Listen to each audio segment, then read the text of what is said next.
अस्सलामु अलैकुम रहमतुल्लाहि व बरकातुहू। Class 10th chemistry chapter number 15 water.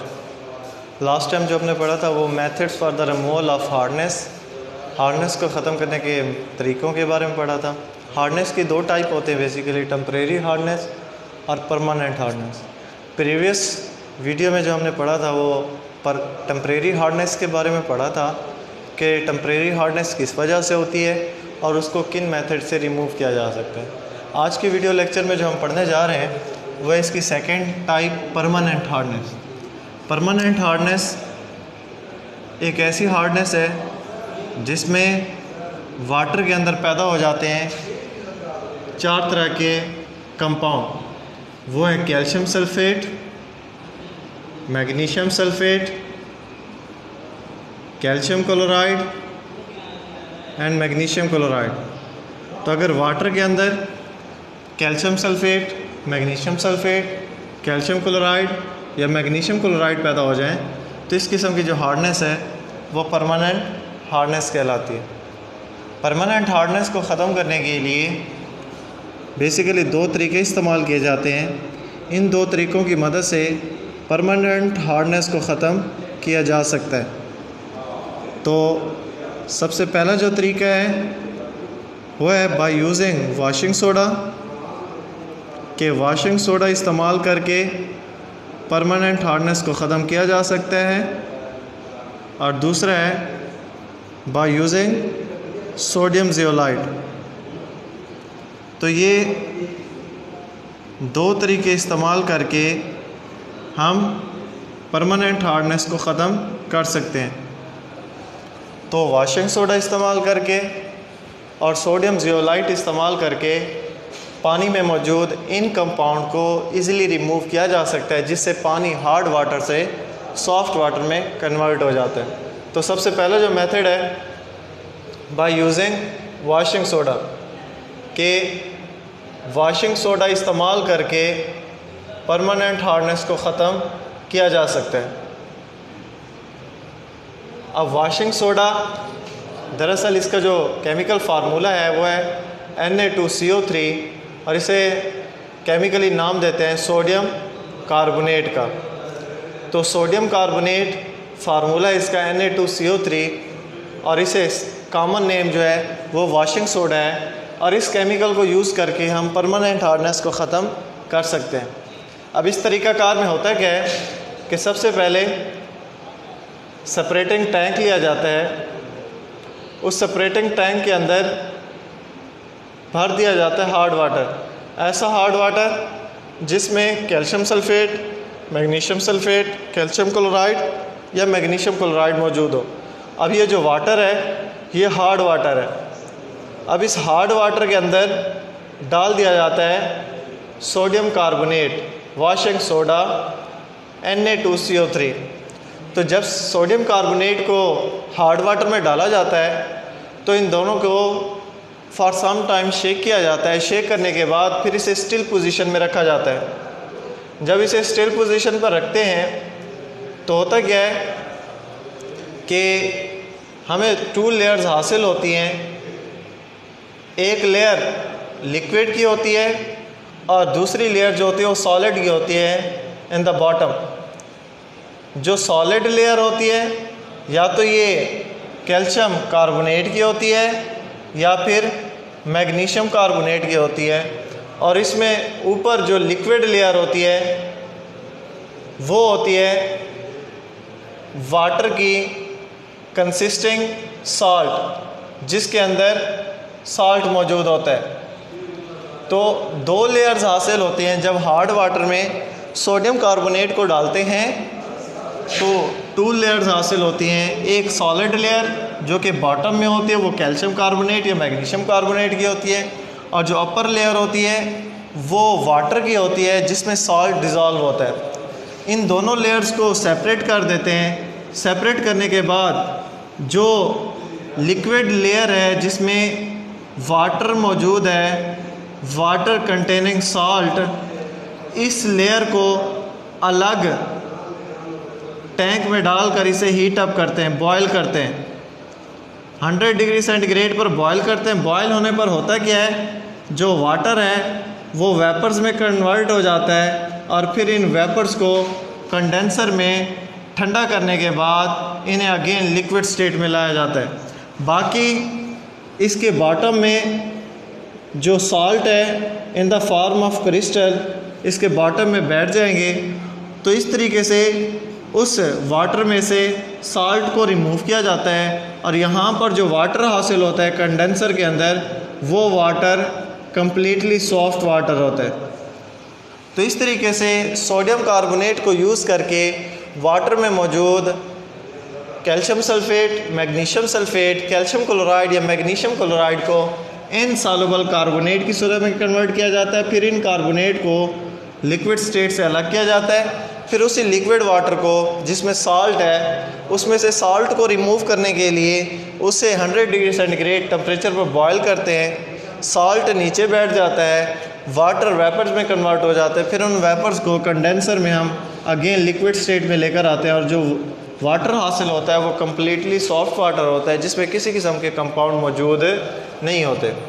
अगर हम इसे थ्रू द इक्वेशन अगर देखते हैं तो हमारे पास एक वाटर है, उस वाटर में कैल्शियम सल्फेट मौजूद है।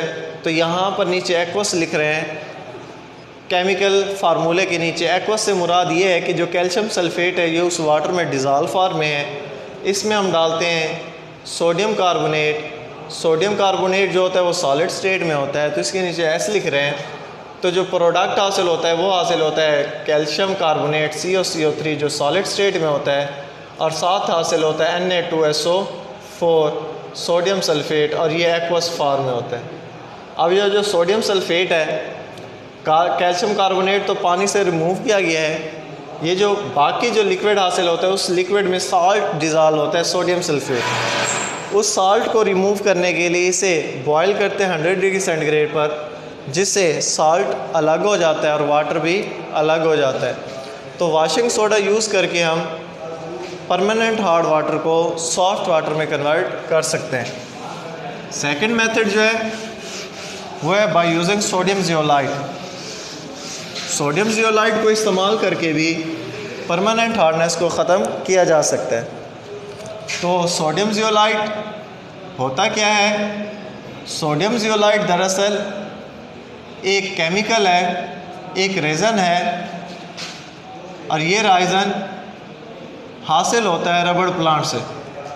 तो सोडियम जियोलाइट जो है दरअसल एक रेज़न है और ये हासिल होता है रबड़ प्लांट से। रेज़न एक ऐसा मटेरियल है या एक ऐसा केमिकल है जो स्टिकी नेचर रखता है। तो सोडियम जियोलाइट जो है ये एक रेज़न है। रेज़न दरअसल एक स्टिकी केमिकल होता है और ये हासिल होता है रबड़ प्लांट से। अब इसी सोडियम जियोलाइट को इस्तेमाल करके परमानेंट हार्डनेस को ईज़िली रिमूव किया जा सकता है। अब ये जो रेज़न होते हैं ये पार्शली सॉल्युबल इन वाटर होते हैं, मतलब ये पानी में मुकम्मल तौर पर हल नहीं होते। और दूसरा ये फ्लेमेबल होते हैं, मतलब इन्हें आग लगाई जा सकती है। ये कंबस्टेबल होते हैं, मतलब ये आग को जल्दी पकड़ लेते हैं। तो सोडियम जियोलाइट जो है ये पार्शली सॉल्युबल इन वाटर होते हैं और साथ ही ये फ्लेमेबल होते हैं। ये रेज़न नेचर रखते हैं यानी कि स्टिकी केमिकल हैं जो कि हासिल होते हैं रबड़ प्लांट से। सोडियम जियोलाइट का जो केमिकल फार्मूला है वो है Na2AlSiO3 होल ट्वाइस। तो Na2AlSO3 होल ट्वाइस ये है सोडियम जियोलाइट का केमिकल फार्मूला। और यहाँ पर AlSO3 होल ट्वाइस ये दरअसल जियोलाइट है और उसके साथ मेटल अटैच है जिसका नाम है सोडियम, तो इसलिए बन गया सोडियम जियोलाइट। तो इसलिए आपकी बुक में कुछ यूँ लिखा हुआ है Na2.जियोलाइट। तो जियोलाइट का जो फार्मूला है वो AlSiO3 होल ट्वाइस। तो AlSiO3 होल ट्वाइस ये जियोलाइट का फार्मूला है और उसके साथ सोडियम अटैच है, तो इसलिए यहाँ पर आप इस फॉर्म में भी लिख सकते हैं सोडियम, आगे जियोलाइट का फार्मूला लिखने की बजाय उसका नाम मेंशन किया गया, तो ये बन गया सोडियम जियोलाइट। तो इस सोडियम जियोलाइट को यूज़ करके परमानेंट हार्डनेस को रिमूव किया जा सकता है। अब तरीक़ाकार होता क्या है कि सबसे पहले एक सेपरेटिंग टैंक लिया जाता है, उस सेपरेटिंग टैंक के अंदर वाटर को डाला जाता है, वो वाटर जो कि हार्ड नेचर रखता है। तो हार्ड वाटर लिया जाता है जो कि परमानेंट हार्ड वाटर होता है सेपरेटिंग टैंक में, फिर इसमें डाला जाता है सोडियम जियोलाइट। अब तरीक़ाकार होता क्या है कि सबसे पहले जो वाटर में मौजूद होते हैं कैल्शियम सल्फ़ेट या मैग्नीशियम सल्फ़ेट, कोई भी आयन मौजूद हो सकता है। सल्फ़ेट पर नेगेटिव चार्ज, कैल्शियम पर पॉजिटिव चार्ज। तो होता क्या है, जब हम सोडियम जियोलाइट को डालते हैं वाटर के अंदर और इसे शेक करते हैं स्टिरर की मदद से, तो सोडियम जियोलाइट जो है वो वाटर में पार्शली सॉल्युबल होता है, यानी कि मुकम्मल हल नहीं होता, तो इसलिए हम इसे स्टिरर की मदद से हिलाते रहते हैं ताकि इसमें हल हो जाए। और इसी दौरान जब हम स्टिरर के साथ इसे हिलाते हैं तो इसी दौरान हार्ड वाटर और सोडियम जियोलाइट के दरमियान आयन एक्सचेंज होते हैं। सोडियम जो ये पॉजिटिव चार्ज रखता है, तो सोडियम जियोलाइट और वाटर में मौजूद कैल्शियम सल्फ़ेट या मैग्नीशियम सल्फ़ेट के मेटल आयंस के दरमियान एक्सचेंजमेंट होती है। मींस जो सोडियम मेटल है वो कैल्शियम को रिप्लेस करता है और कैल्शियम मेटल सोडियम मेटल को रिप्लेस करता है। तो ये जो वाटर है, लिक्विड वाटर जिसमें कैल्शियम सल्फ़ेट मौजूद है, ये सोडियम जियोलाइट के साथ आयन एक्सचेंज करता है, मेटल आयन एक्सचेंज करता है। तो नतीजे के तौर पर 2 लेयर्स हासिल होती हैं, एक अपर लेयर जो टॉप पर होती है और दूसरी लिक्विड लेयर जो टॉप के नीचे मौजूद होती है। जो नीचे वाली लेयर होती है ये लिक्विड नेचर रखती है और इस लेयर के अंदर वाटर होता है और उस वाटर के अंदर सॉल्ट होता है, तो वाटर कंटेनिंग सॉल्ट। तो वाटर कंटेनिंग सॉल्ट वाली लेयर जो होती है वो डाउनवर्ड होती है और अपवर्ड जो लेयर होती है वो होती है कैल्शियम जियोलाइट की, क्योंकि जो जियोलाइट है ये नॉन पोलर नेचर रखता है। नॉन पोलर नेचर रखने की वजह से ये वाटर में सॉल्युबल नहीं होता और टॉप टू द बॉटम ये तैर रहा होता है। तो सोडियम को रिप्लेस किया कैल्शियम ने, तो इसलिए कैल्शियम जियोलाइट बना। Calcium zeolite non polar nature रखता है तो वो टॉप पर आ जाता है, जो लिक्विड लेयर है वो नीचे चली जाती है और उस लिक्विड लेयर में वाटर होता है जिसमें साल्ट कंसिस्ट होता है और जो साल्ट यहाँ पर मौजूद है वो होता है सोडियम सल्फ़ेट। अब क्या करते हैं, इन दोनों लेयर्स को सेपरेट करते हैं। सेपरेट करने पर हमें 2 चीज़ें हासिल होती हैं, एक वाटर जिसमें साल्ट होता है और वो जो साल्ट है वो है सोडियम सल्फ़ेट, और दूसरा हमें हासिल होता है कैल्शियम जियोलाइट। अब जो साल्ट है वो वाटर में डिज़ॉल्व है, मीन जो हमारा वाटर ये अभी कम्प्लीटली तौर पर सॉफ्ट वाटर में कन्वर्ट नहीं हुआ, तो इसे हम 100 डिग्री सेंटीग्रेड टेम्परेचर पर बॉयल करते हैं। बॉयल होने पर क्या होता है, जो वाटर है ये वेपर्स में कन्वर्ट हो जाता है और इन वेपर्स को लाया जाता है कंडेंसर के पास और कंडेंसर इस वाटर को चेंज कर देता है लिक्विड सॉफ्ट वाटर में। बाकी जो सॉल्ट होता है वो बॉटम के अंदर in the form of solid नीचे बैठ जाता है। तो इस तरीके से जो परमानेंट हार्ड वाटर है उसे सॉफ्ट वाटर में कन्वर्ट किया जाता है बाय यूजिंग सोडियम जियोलाइट। अगर आप इसी प्रोसेस को रिपीट करना चाहते हैं तो जो कैल्शियम जियोलाइट है, कैल्शियम जियोलाइट को अगेन सोडियम जियोलाइट में कन्वर्ट किया जा सकता है। कैसे?